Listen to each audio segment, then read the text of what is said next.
Welcome to MrClaff.com's review of Government and Politics, brought to you by Noble Review Concise Review Books. The United States has a representative democracy where people are elected to serve the needs of the citizens.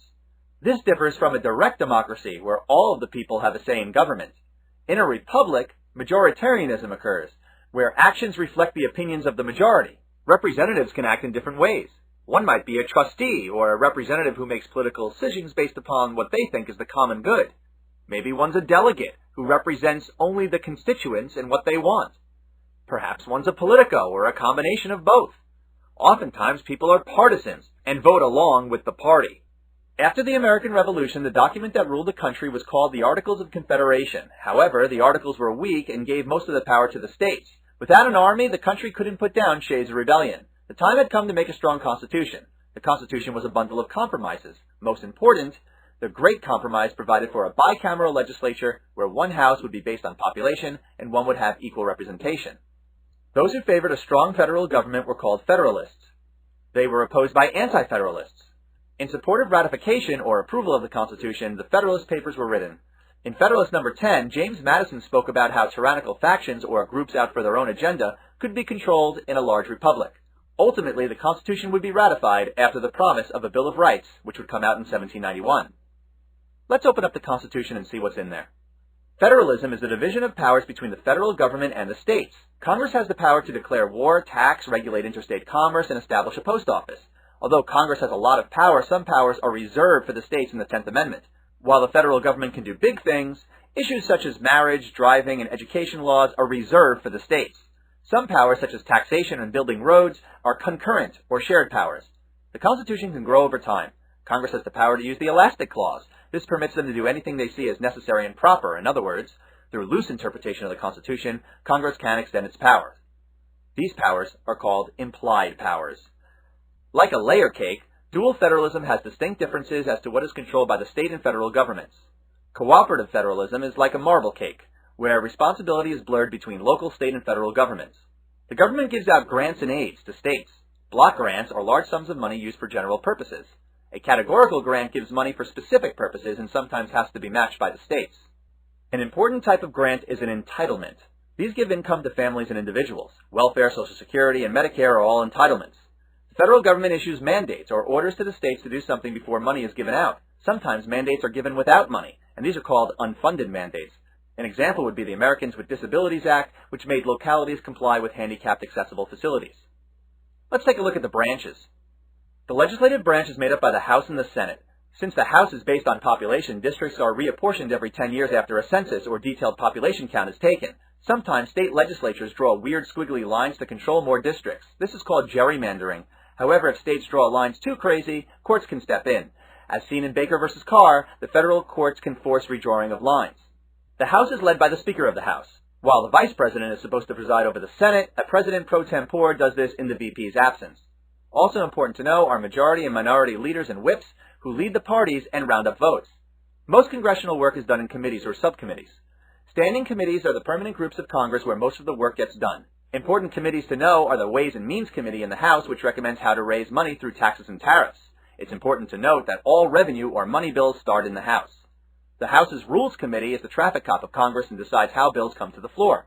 The Appropriations Committee determines how the government spends its money. For a bill to become a law, it has to be passed by each House of Congress and then signed by the President. If the President doesn't like the bill, it can be vetoed. Congress must then override this veto by a 2/3 vote. Unlike a governor who has a line item veto where certain parts of a bill can be killed, a president's veto kills the entire thing. Most bills never make it out of each house. Vetoes are not the norm, and they are rarely overridden. There are some techniques you need to know about. Log rolling is where politicians promise to vote for each other's bills. Riders are irrelevant provisions tacked onto popular bills so they pass. A Christmas tree bill has a lot of them. Pork barrel legislation benefits only certain districts, often with public works projects such as bridges and roads. Earmarks are when a spending bill allocates money for something specific. Members of Congress can also take advantage of the franking privilege, which permits them to use free stationery and postage to communicate with their constituents. This usually turns into free campaigning. In the Senate, there's no limit on debate, so if a minority party thinks they will lose a vote, they can filibuster, or speak as long as possible to delay a vote. The Senate can end this filibuster with a vote for cloture. Government officials such as members of Congress are greatly influenced by special interest groups. These are organizations that try to influence government and get support for their agenda. Although they can help politicians by giving information on technical issues, they can also help thrust them into office or out of office.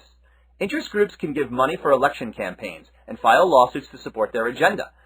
The act of trying to persuade politicians to support an agenda is called lobbying. Specific interest groups to know include AARP, AFL-CIO, NAACP, the Tea Party movement, and the NRA. Today, lobbyists must be registered and have to report their activities.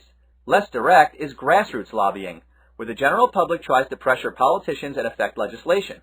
Beware of the iron triangle, as the relationship between regulating agencies, special interests, and Congress can leave the average citizen wondering who is controlling the policy. Sometimes special interests team up with others and create issue networks, which can affect policy as well. When it comes to campaign financing, individuals can give money to campaigns, but so can PACs or political action committees. After soft money or general dollars for political parties was restricted by the Bipartisan Campaign Reform Act, super PACs or independent expenditures have been used to pump money into campaigns, mostly in the form of commercials. The Federal Election Commission determines how much money can legally be given by PACs and individuals. Let's talk about the executive branch. To become the president, one has to win the primary, get nominated at a national convention, and then win the electoral college. Some primaries are closed to registered party members. Still, whoever wins the most delegates for the nominating convention will run in November. To win a state's electoral votes, one must get a plurality of the vote. It's winner take all, and whoever gets a majority of the 538 votes, or 270, becomes president.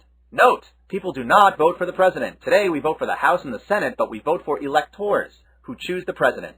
The president signs and vetoes laws, appoints officials, grants pardons to forgive federal crimes, and makes treaties that need to be ratified by the Senate. The president can issue executive orders, which have the weight of law.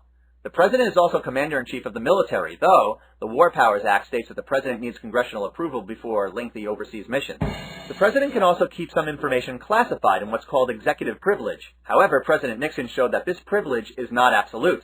Though Nixon resigned before he could have been, a president can be impeached by Congress. If the presidency is vacant, there's a succession that was set up by the 25th Amendment and Presidential Succession Act. The 22nd Amendment sets up a 2-term limit, and most presidents will become lame ducks before leaving office. The president can't do everything and therefore has a set of advisors. Here's a look at the executive branch. The White House staff is led by the Chief of Staff. Also, there are cabinet departments. Cabinet members are appointed and must be approved by the Senate. The Secretary of State deals with foreign affairs. The Attorney General looks over the rights of citizens. Also important are the Secretary of the Treasury and Defense. The Executive Office of the President is another set of advisors, which include the Office of Management and Budget, which helps draft the yearly budget. After the President proposes a budget, Congress looks over it, has budget resolutions, comes up with a reconciled bill, and then the President can sign appropriation bills. This is all a part of fiscal policy. For monetary policy, we have to look to the Federal Reserve. Having more job security, there are also independent agencies and independent regulatory agencies which help enforce laws. One of these is the Federal Reserve Board, which controls monetary policy, or central banking and the circulation of the dollar. By raising and lowering interest rates and buying and selling government bonds and securities, they can manipulate how people spend money and therefore how inflation occurs. All of the agencies make up the vast bureaucracy of government workers. The bureaucracy has increased in size since 1900. Bureaucrats have discretion to help enforce policy without the backing of law. They get their jobs based on the merit system, where intelligence and competency is needed. The Supreme Court is the head of the judicial branch. They can use their power of judicial review. Used first by John Marshall in the case Marbury v. Madison, judicial review allows the High Court to decide if a law is constitutional or not. Though in rare instances, cases can go directly to the Supreme Court with original jurisdiction, most likely cases are appealed from the highest state and federal courts. On the rare occasions when the Supreme Court will hear a case, they issue a writ of certiorari, so lower courts can send up documents. Justices are appointed for life and are supposed to be free from political pressures. Sometimes they address social and political issues with their own personal views in what's called judicial activism. Sometimes they don't address such issues, and they exercise judicial restraint. The High Court uses stare decisis, or the decisions of other cases to help guide them. When the court makes a decision, their rendering becomes law. However, they can be checked, as the legislative branch can increase the size of the court, and new laws and amendments can go around their decisions. Also remember, the President appoints them. Outside of the Supreme Court, you need to know that there are civil and criminal cases that take place. Most criminal cases end in plea bargains. Class action suits are cases that are brought by individuals representing others. In addition, you need to know that amicus curiae briefs come from people who believe they have information for a case's evaluation. You need to know many Supreme Court decisions that expanded and limited rights. The right to privacy was supported for Roe v. Wade and Griswold v. Connecticut. Freedom of speech was limited in Schenck v. the U.S. and Dennis v. U.S. The Warren Court protected rights of the accused in Miranda, Gideon, and Mapp. Affirmative action racial quotas were denied in Regents of the University of California versus Bakke. Limits to freedom of religion were decided in Reynolds versus the U.S. and Oregon versus Smith, while separation of church and state in a school were highlighted by Engel versus Vitale, Lemon versus Kurtzman, and Everson versus the Board of Education. In terms of civil rights, the Dred Scott decision said that slaves were not citizens. Brown versus the Board of Education overturned Plessy versus Ferguson as separate but equal goes against equal citizenship stated in the 14th Amendment. The 14th Amendment also has a due process clause which applies to the states. The court has selectively incorporated some clauses of the Bill of Rights in cases.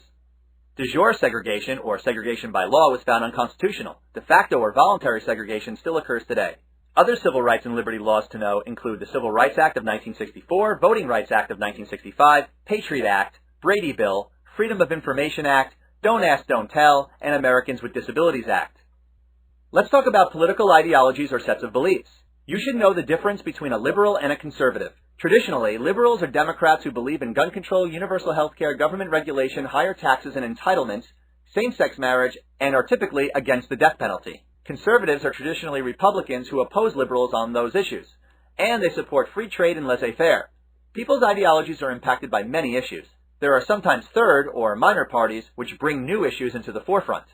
Political socialization is the process in which ideology is passed on to the next generation. Parents have the greatest impact. Though not always true, you do need to know some generalizations for your test. Women, minorities, labor unions, and younger people tend to be more liberal. The more educated one is, the more likely they are to vote and be politically active. Some voters are cross-pressured or have personal liberal and conservative views. These voters can be independent and can sway elections. It's important to know that many people don't vote, and the United States is behind other countries in voter turnout. People and the media track public opinion polls. People selected for polls are in a random sample. Polls can be on anything and often have a small sampling error of a few percent. Voters take what they learn in polls and go to the ballot box. When you go to vote, you might see an office group ballot, which lists all the offices, or a party column ballot, where you can vote for a straight ticket of one political party. Obstacles to voting include apathy, identification cards, ballots not translated into every language, and lack of trust in government. The media can be quite influential as to how people vote. People get their news in newspapers, radio, television, and today on personal devices and the internet. The president can use the media to great advantage and can hold the national audience better than Congress can. High-ranking politicians have a press secretary. Media serves as a watchdog, looking to expose scandal and investigate stories that benefit the public will. The media can impact elections and oftentimes public policy as well. Speaking of public policy, it can come in many different forms. Healthcare has been in the news lately as Obamacare looked to lower healthcare costs and make health insurance more affordable. The law was upheld by the Supreme Court in 2012. Earlier, Medicare and Medicaid expanded healthcare in the 1960s during Johnson's Great Society. Environmental policy is also key, as global warming has become an issue. The Clean Air Act of 1970 looked to decrease pollution. Related, energy policy has been environmentally conscious, as America tries to get off of foreign oil. The United States' military policy has been historically neutral. However, after World War II, the United States became more engaged in the Cold War and the War on Terror. Thus, between the media, branches of government, states, interest groups, and the citizens themselves, the United States government experiences pluralism, where many voices have a say in government. You can get more details on United States history and government by subscribing to this channel. For more review, you can get free flashcards and review sheets at MrKlaff.com. We also invite you to check out Noble Review in both paperback and ebook formats. Best of luck on your tests.